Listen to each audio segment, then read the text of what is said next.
Okay, what if everything we were taught in history class about where human civilization comes from is just completely wrong? Welcome to today's Explainer, where we're going to suspend our disbelief for a bit and dive headfirst into a really fascinating, highly unconventional what-if scenario regarding our ancient past. Today, we are exploring Xaviant Haze's provocative book, Aliens in Ancient Egypt.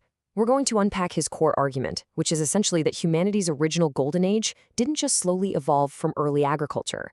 Instead, he claims it was sparked by direct extraterrestrial intervention. It is a wild ride of a theory, and our goal today is to impartially lay out the author's evidence exactly as he presents it. Because this book covers a massive amount of controversial ground, we've organized his sprawling claims into a structured evidence dossier.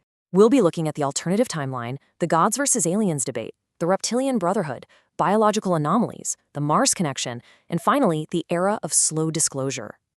All right, Section 1, the alternative timeline, redating the Golden Age.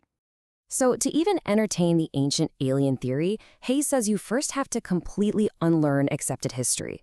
Mainstream academia tells us civilization is roughly 6,000 years old, that we made this incredibly rapid, almost overnight leap from hunting and gathering to suddenly building perfectly aligned pyramids. But Hayes argues that this sudden technological leap was actually just the surviving remnant of a vastly older, highly advanced golden age that suffered a cataclysmic decline.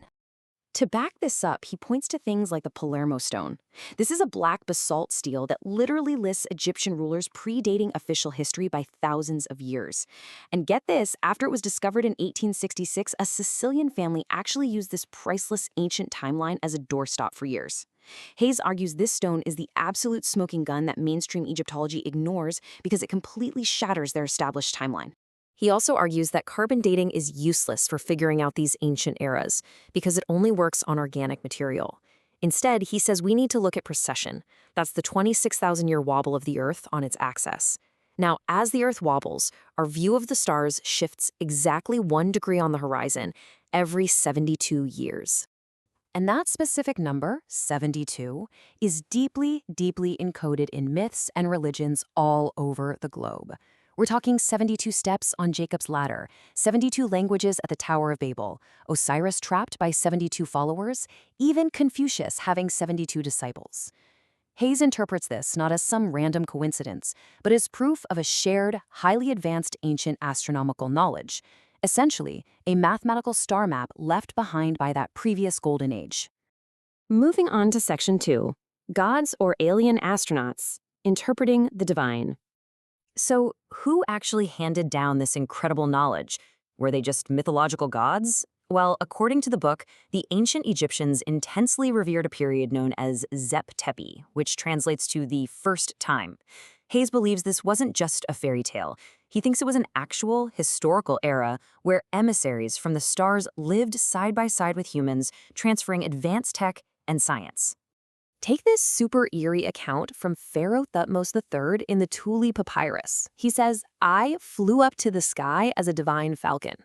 Now, mainstream historians read that and think, beautiful religious poetry. But Hayes, he views this as a literal flight log. He argues the pharaoh is documenting a genuine physical extraterrestrial encounter and a journey into the sky inside an advanced craft. And to support the text, he points to visual anomalies etched right into the stone. Look at this relief from the ceiling of the Dendera temple.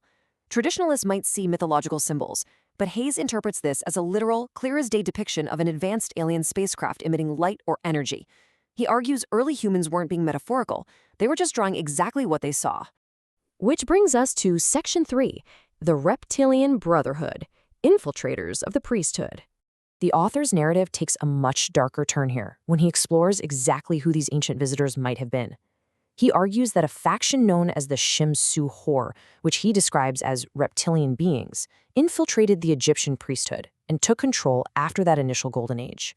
According to the book, they formed a secret society, deliberately suppressed the peaceful, uplifting technologies from Pharaoh Akhenaten's reign, and basically plunged humanity into an age of war.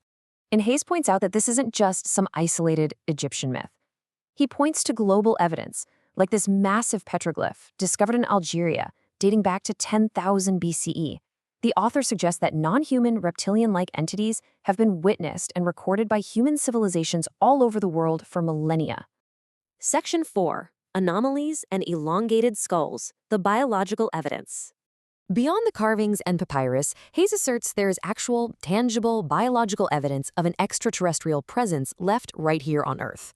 The book catalogs baffling mysteries, like the strangely elongated skulls of Pharaoh Akhenaten's Amarna dynasty, the cone-headed mummies found in Peru, and the highly controversial Star Child skull, which allegedly shows extreme DNA anomalies. Haze interprets these not as the result of ancient head-binding practices, but as the literal physical remains of human-alien hybrids. Let's move to Section 5, the Mars Connection, Martian silica on Earth. This is perhaps the most surprising claim in the entire dossier, a direct, physical link between ancient Egypt and the planet Mars. Haze theorizes that the megalithic casing stones of the Giza pyramids, those massive, perfectly fitted base blocks, aren't just carved rock. He claims they are actually made from a highly advanced geopolymer concrete. And even more shockingly, he states this concrete utilizes a specific type of Martian silica, which implies the builders possessed off-world materials and logistics. Crazy, right? To back this up, he uses ancient iconography. Take a look at this depiction of the god Horus. Notice the red spear hovering right over his head. Haze uses this to suggest that the builders of the pyramids had intimate, first-hand knowledge of the Red Planet, arguing that those ancient Zep Tepi inhabitants actively traveled back and forth between Earth and Mars. Finally, Section 6, the era of slow disclosure, unveiling the truth today. Haze brings this ancient mystery crashing right into the modern world. He argues that our interstellar heritage isn't lost. World governments are just actively hiding it from us. He points to a timeline of events that he calls slow disclosure. We're talking UFOs reportedly buzzing U.S. Strategic Air Command bases in 1975, NSA leaks in 2011 about encrypted space messages, and major media suddenly running photos of non-human skulls. Haze argues this is a calculated move by governments to gradually get the public used to the reality of alien contact without sparking mass panic. So, when we connect the supposed ancient anomalies of the Egyptian Golden Age to the unexplained phenomena happening in our skies today, it definitely leaves us wondering about our true origins.